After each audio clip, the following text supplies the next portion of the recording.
Et coucou, comment est-ce que vous allez? J'espère que vous avez passé un bon mardi, même s'il était un peu lent. Mon chat est en train de faire ses griffes sur mon vieux sac. Et c'est un peu rigolo parce que j'entends d'un côté mon chat qui fait ses griffes sur mon vieux sac, de l'autre côté ma coloc qui râle sur son propre chat tout en jouant à Hades 2. Et du coup, j'ai quand même le fond sonore d'Hades 2. J'ai une ambiance, voilà, musicale autour de moi. C'est très particulier. Je vous propose une petite partie de Foot Guesser. Je me fais une ou deux parties pendant ma pause taf tous les jours. Ah ouais, c'est cool de jouer ensemble. Alors j'ai bien sûr ma map à côté pour... Il n'y a pas les noms. Il n'y a pas les noms. Comment ça se fait? Ah si, les noms viennent d'arriver. C'est bon, tout va bien. Allez. Oh waouh, polystyrène. Polystyrène, États-Unis. Non, d'accord. Donc c'est goat and or sheep milk, cream, whey, salt. Donc c'est du lait de goat, de chèvre ou de brebis, de la crème. Whey, c'est du petit lait et du sel. Ouais. Ça peut être beaucoup d'endroits, mais effectivement, Grèce, Grèce, ça me paraît bien. Greece. C'est pas de la feta, donc c'est du manouri. Je ne connaissais pas du tout. Ou Chypre. Ouais, Grèce, c'était Grèce. C'est pas la version turque de la feta, non, c'est du manouri. Manouri, the Greek cheese.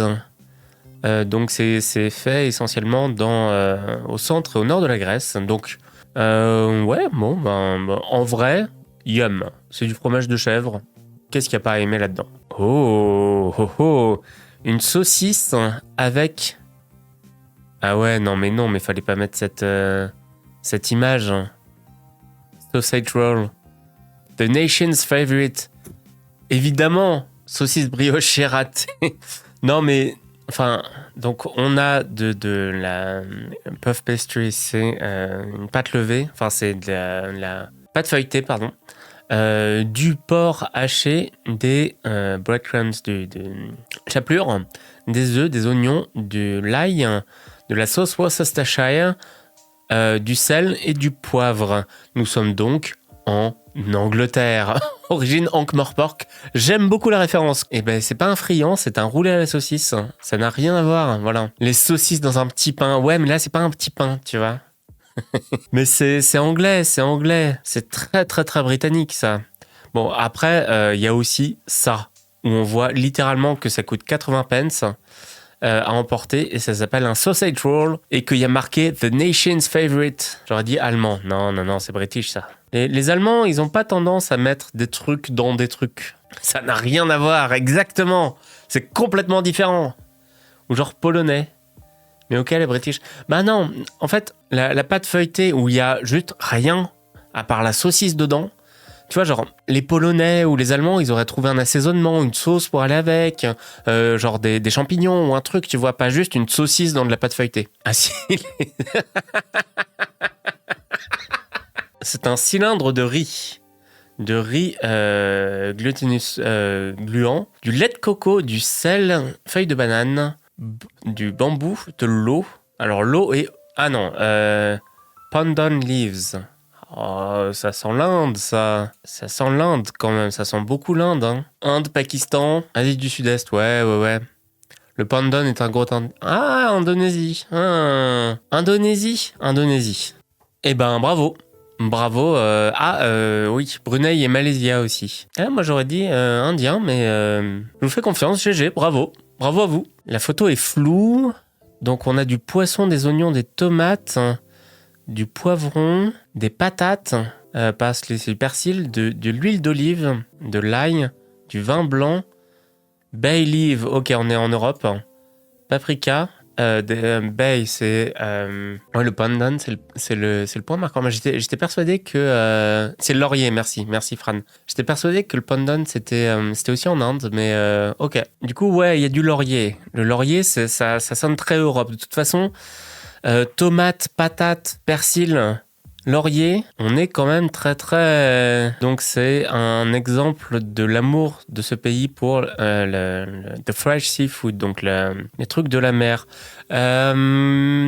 Italie ou... Parce qu'on est en Méditerranée, hein, il y a de l'huile d'olive. Donc pour moi, on est en Italie ou en Espagne. Je dirais l'Espagne. La Suède, la tomate suédoise, white wine, ouais. Ouais, mais ça peut être à beaucoup d'endroits, white wine. Hein. Les patates, c'est les pays du Nord. Pas forcément, hein. La bouteille de condiments à côté.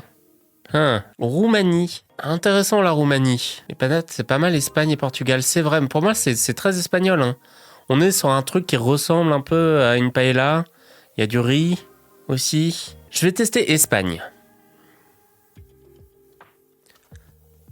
Ah, c'est... Bon, bah, ok. C'est un pays qui est frontalier à l'Espagne. Il y en a 2. Portugal. Ouais, mais il y a du vin blanc. Hein. Il y a du vin blanc de Porto. Il y en a 4. Comment ça, il y en a 4? Oui. Attends, oui, bon, ok, attends. Andorre, il n'y a pas de mer à côté d'Andorre. Portugal, France, Andorre. Ah oui, c'est vrai qu'il y a le Royaume-Uni. Maroc? Elle est où la frontière avec le Maroc? Est-ce qu'il y a une enclave ou... Ah oui, d'accord, oui, ok. Les enclaves, oui, c'est ça. Si c'est la France, je porte plainte. Mais je pense que c'est le Portugal. Hein.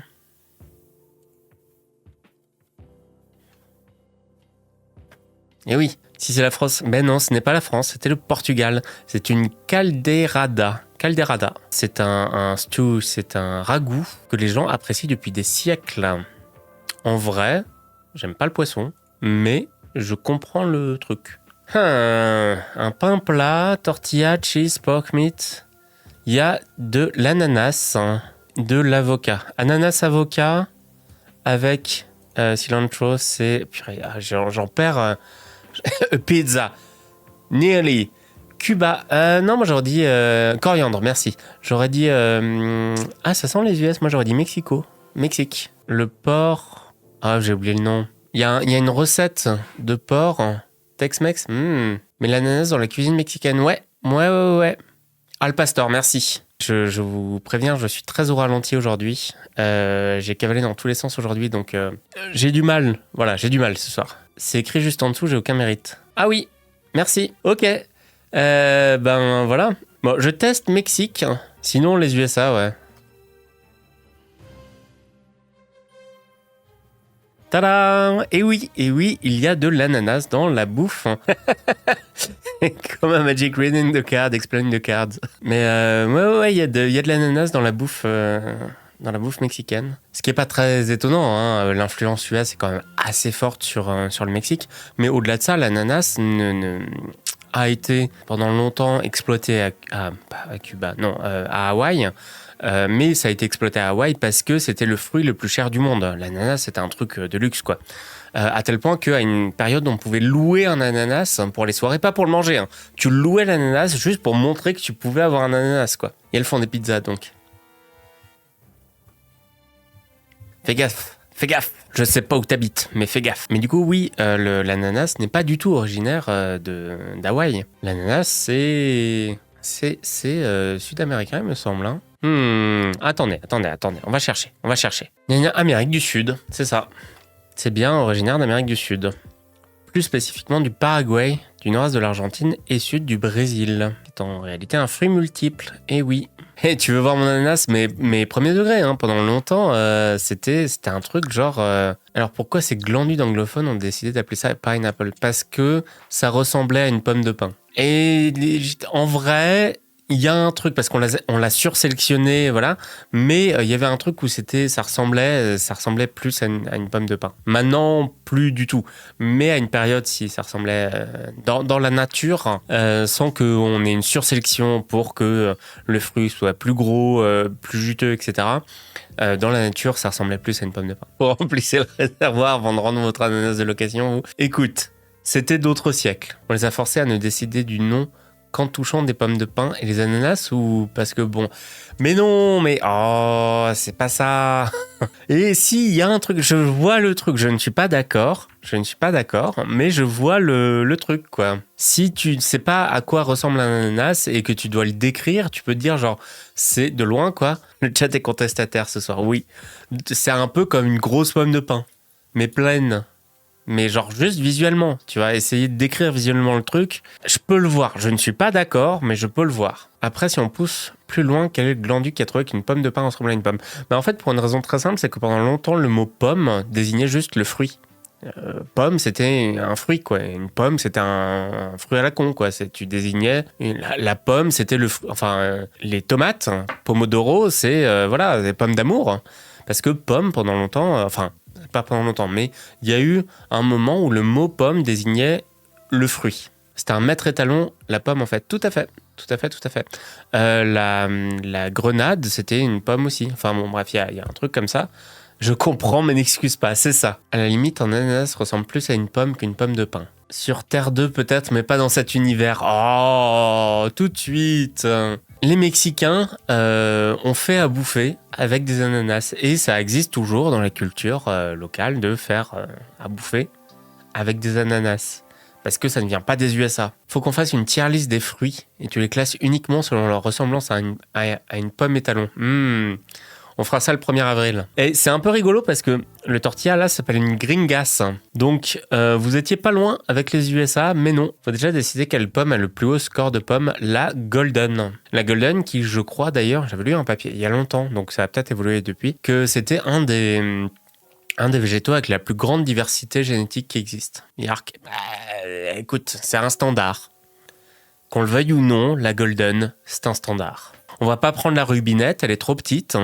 On va pas prendre la Macintosh, elle est trop grosse. À un moment, la Golden, c'est bien pour cuisiner, oui. Ouais. Et c'est une des meilleures pour faire des pommes tapées. Et si vous savez pas ce que c'est qu'une pomme tapée, cherchez ce qu'est une pomme tapée. Voilà. Il y a des poires tapées aussi. Le petit goût de farine de la Golden, là, c'est non. Allez, final score, on va voir. 24 500, nous sommes des gastronomical genius. Bravo à vous, bravo à nous, bravo tout le monde. Voilà, vous êtes des génies. Si vous savez pas taper pomme tapée, tout à fait.